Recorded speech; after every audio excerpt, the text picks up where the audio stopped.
the season is done and over with. So I guess that means I don't have to talk NBA basketball until, when is it, October?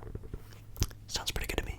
Or I could just do a little bit of a season recap of the 2022-2023 NBA season. Now, I don't know about you guys, but that sounds pretty good to me. So why don't we go do a little bit of a flip through of the season that just ended with the Denver Nuggets winning the NBA championship and seeing the All-Star teams, the All-NBA teams and awards, and some of the crazy stuff that happened, some of the trades, how teams placed, some overachievers, underachievers, just what the heck even happened the past, 6 months of the NBA season.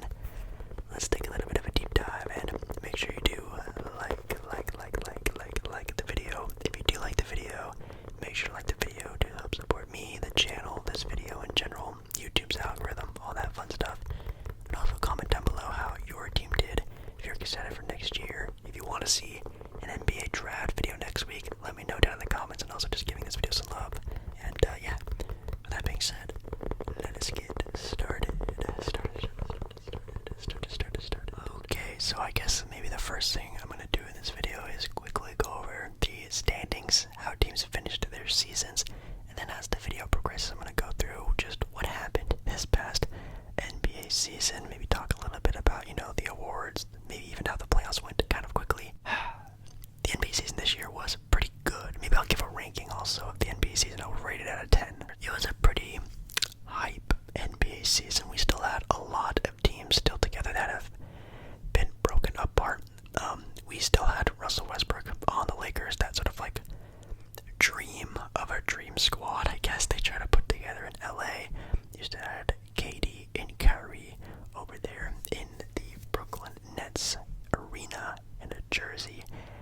And that was crumbling kind of fast because actually last offseason they requested trades that didn't happen, so they just were gonna stick it through this season and see what happened.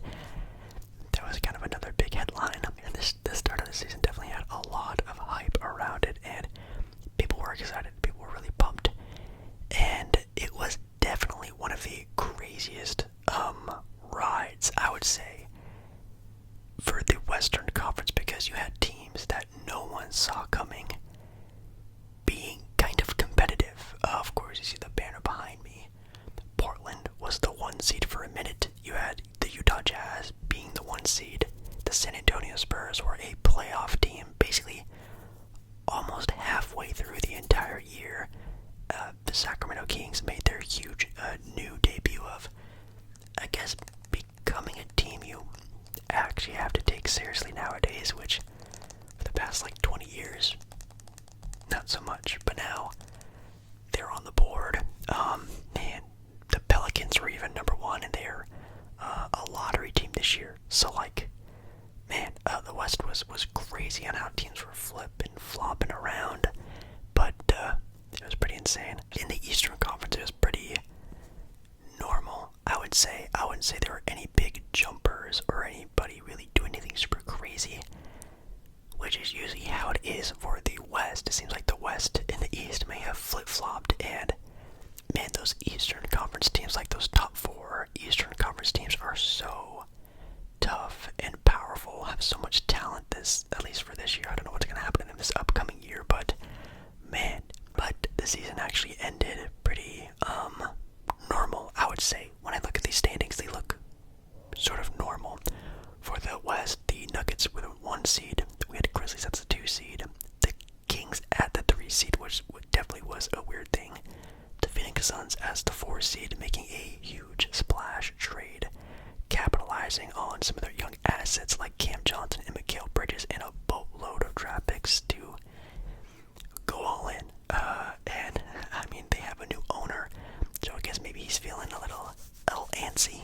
If he's feeling froggy, he's gonna jump. He bit the bullet and took the shot for Kevin Durant, and it hit. And man, kind of insane if you ask me. Then you have the Clippers at 5, the returning champs at the time, the Golden State Warriors, ending as the 6th seed.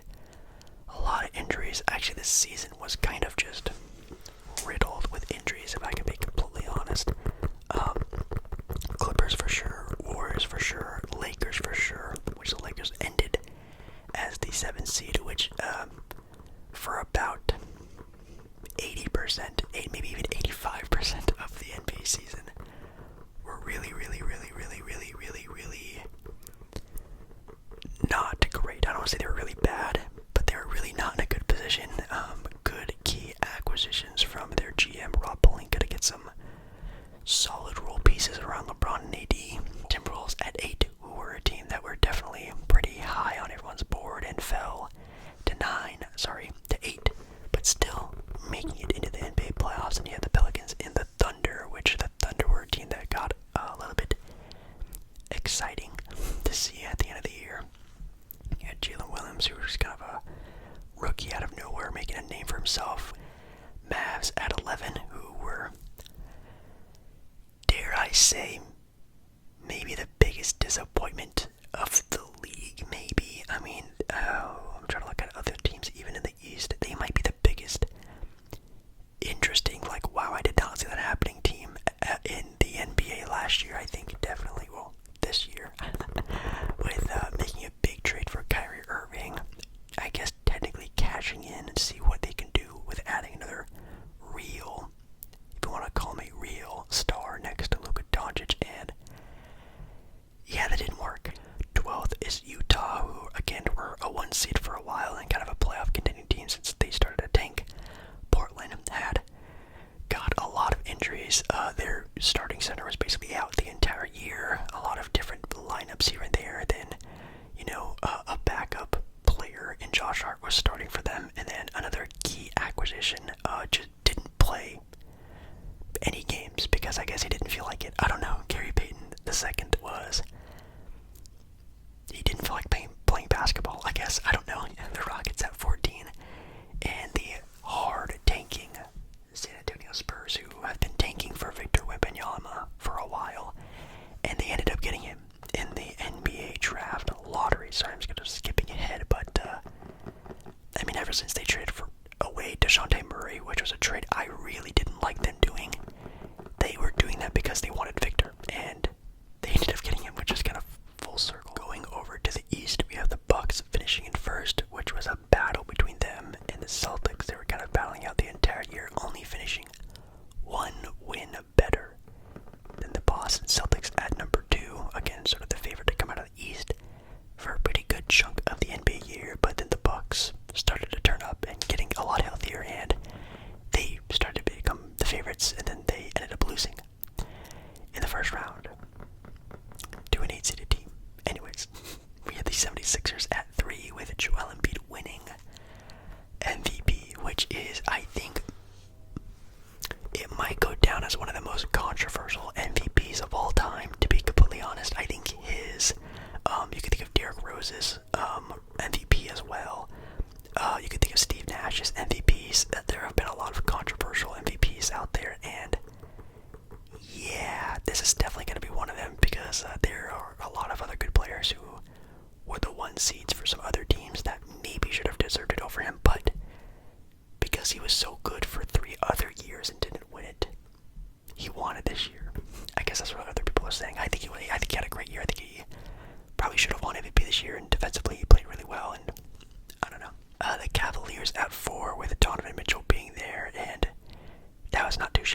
sort of a breakout year this year, kind of next to SGA of the East, if you want to call him that.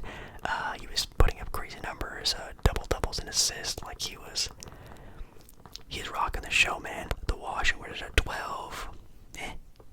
All I have to say about them. The little magic with the eventual Rookie of the Year, Paolo Banchero, Hornets, and the Pistons. Ooh. Definitely your two teams who are also looking for some Victor Wembanyama success, but as we already spoiled it, they didn't get it. And, you know, the Charlotte Hornets now don't have, well, I don't know if they don't have an owner, but they sold. Michael Jordan is not the owner of the Hornets anymore, which is pretty crazy. Like, just so much stuff happened last season. And that's just the standings of where teams ended up being at the end of the year. So the eventual NBA champions, like we already stated at the start of the video, were the Denver Nuggets. The most valuable player, again, we talked about, was Joel Embiid. Paolo Banchero, again, already stated, was the Rookie of the Year. Joel Embiid actually led the league in scoring at 33.1. Domantas Sabonis, which is a name I guess you wouldn't really expect with this award, leading the league in rebounds at 12.3. James Harden leading the league in assists at 10.7. Holy cow. Really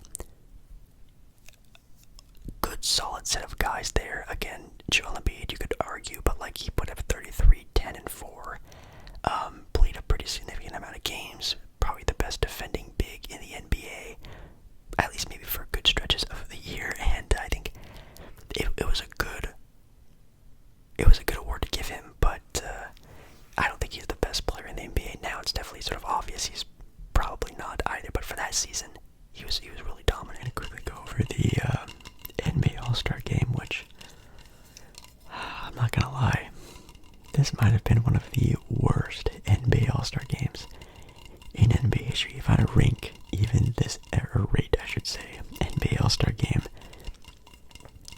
as a whole, maybe like a 6 out of 10, 5.5 out of 10. It was actually pretty bad. We had Team Giannis versus Team LeBron. They were the highest vote getters for their respective conferences. For Team Giannis, you had Bam Adebayo, of course, Giannis himself, DeMar DeRozan, Kevin Durant, SGA, Drew Holiday, Damian Lillard, Lauri Markkanen, who was the home guy of this All-Star, because he was from Utah. Well, played in Utah. Utah was where they had the NBA All-Star Game this year. Donovan Mitchell, Ja Morant, Domantas Sabonis, Pascal Siakam, and Jason Tatum. Not bad. Then you had Team LeBron, who had LeBron, of course, Jaylen Brown, Steph Curry, Luka Doncic, Anthony Edwards, Joel Embiid, De'Aaron Fox, Paul George, Tyrese Halliburton, Kyrie Irving, Jaren Jackson Jr., Nikola Jokic, sorry, the other guy, Julius Randle, and Zion Williamson, which I don't think played. So, it was bad. It was a bad All-Star Game, super uncompetitive. I remember watching it, but like not really watching it. It was pretty disengaging and just kind of a blowout. It just wasn't that fun. The three-point contest was my favorite part. No, not because Damian Lillard won. It was just the most competitive part of the entire All-Star.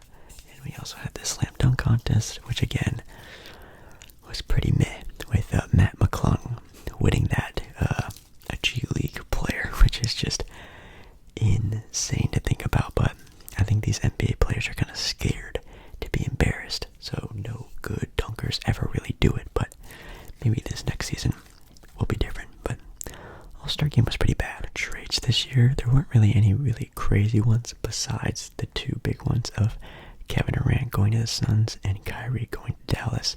There were a handful of smaller ones, like I just sort of stated kind of earlier, the Lakers getting all their depth with Rui Hachimura. Was he the only player traded in the Russell Westbrook trade? It was Rui Hachimura, Jared Vanderbilt, Malik Beasley, D'Angelo Russell. They got a pretty good heaping pile for Russell Westbrook, which is pretty cool. But yeah, that was really kind of it. Unless you can think of any more, you can let me know down in the comments. The All-NBA teams for last year were in fact De'Aaron Fox for a guard spot, Damian Lillard for the other guard spot. For the forward spots, you had LeBron James, Julius Randle, and Domantas Sabonis. For the second team, Jaylen Brown and Steph Curry and Donovan Mitchell. Well, I guess Steph and Donovan were the guards. And then for the forwards, you had Jaylen Brown, Jimmy Butler, and Nikola Jokic. All-NBA second team. Pretty crazy. You had the guard spots for All-NBA first team with SGA.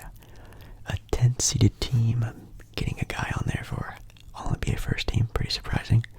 You had Luka Doncic, Giannis, Jason Tatum, and Joel Embiid as your All-NBA team members, which I kind of agree with. I made a video about talking about that earlier, and basically we're kind of the same. It just kind of sucks not having Nikola Jokic on there. But next off season, when they do the All-NBA teams, it's all positionless, so you can have Embiid, Jokic, and Domantas Sabonis all an All-NBA team front court of centers, stuff like that. I think it's kind of interesting. I guess if you just want who were the best players of that year be rewarded, I think this makes the most sense. But if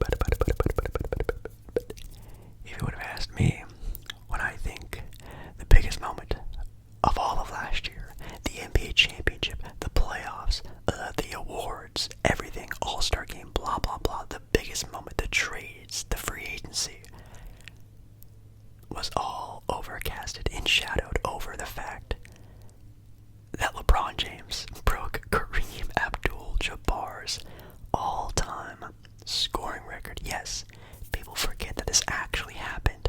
LeBron James is number 1 in points scored in NBA history. Now, this was a really big moment in time, and it was kind of everywhere on all the news channels, TVs, not even just ESPN, SportsCenter. It was all over my timeline on Twitter. You couldn't get away from it. And I feel like people have already forgotten that. Like, LeBron James, like, Kareem is not number 1 anymore. Like, that is such a, people thought that was a unbreakable record. Like, you can look at articles and type in the most unbreakable records in all the sports. Kareem's record is up there in some of them, and it's crazy that he actually caught him, because he's also known to only be like a passive aggressive superstar. He only passes the ball well. He's compared to Magic Johnson. Nah, man, LeBron James is his own comparison. You can't compare anyone to LeBron, and insane that he actually did it. So in my opinion, if you would ask me, Jake Paul, what's the moment of the 2023 NBA season? No offense, Denver, the Lakers have overshined you again in a moment that kind of makes no sense because you are the NBA champions. But it's LeBron James breaking that all-time scoring record. That might now be a unbreakable record. Now, thanks to LeBron James. What I might do is do just a little bit of like throwing at you guys some moments on the screen of some things that happened over the NBA season that I can't think of at the top of my head right now. But you did have Donovan Mitchell and Damian Lillard both scoring 70 plus points in an NBA game, which is crazy to think about. You had a lot of funny moments that happened as well. There was this mega Twitter thread that showed up and spawned on a lot of people's, I'm assuming, timeline, talking about some of the craziest stuff that happened last year. And just looking through there, you can just see all of the craziness that actually happened last year. Some of the crazy games, crazy antics, some of the wild reportings and whatnot. Last year was one of the funniest and wildest, I think, NBA seasons ever. And it was entertaining while it was going on. And the NBA now is just the most competitive it has ever been ever. I think at the start of the NBA playoffs, I had like 5 teams as my contenders for the title, where usually there's like 2 or 3, and there's like 5 or 6 this year, which is totally crazy to think about. And then you had a 8 seed make the finals, LeBron, a play-in team with the Lakers and AD and that new squad, and making it to the conference finals. I mean, the NBA is so wide open. You could be an 8 seed to make the finals. You could be a 1 seed to be eliminated in the first round. You know, it's so balanced in my opinion, and I'm really liking how competitive the NBA is because you have a team now in Denver winning its first ever NBA championship. Last year, Dallas with a one-man superstar team making it to the Western Conference Finals. It almost seems like kind of anything is possible, which I think is super exciting if you are a fan of the big-time teams who, you know, are always very successful, or even if you're a small market person, a fan of a small market team. Really, anything can happen. But if I had to rate this NBA season, which, by the way, should I do that for a video, like tier rank NBA seasons, like 2016 S A B C D F, 2014 S A blah blah blah blah blah. I think it could be kind of interesting to do. But for this season of 2023, I would rate this season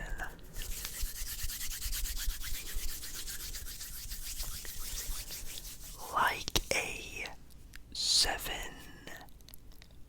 out of 10, 7.5 out of 10, like a 7 to 8.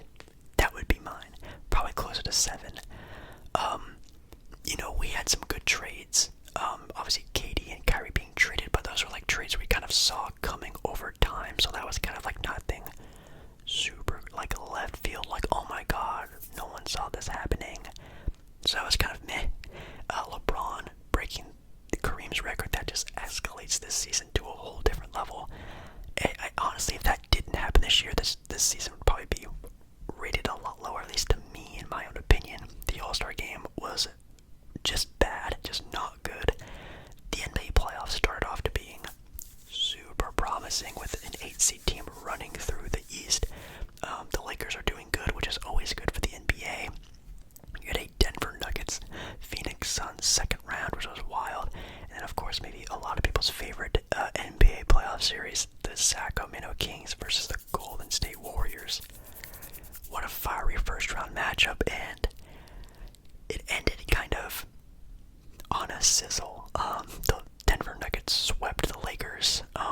You almost had a sweeping of Miami and Boston, but then something totally crazy happened where Boston looked like they were going to come back being down 3-0.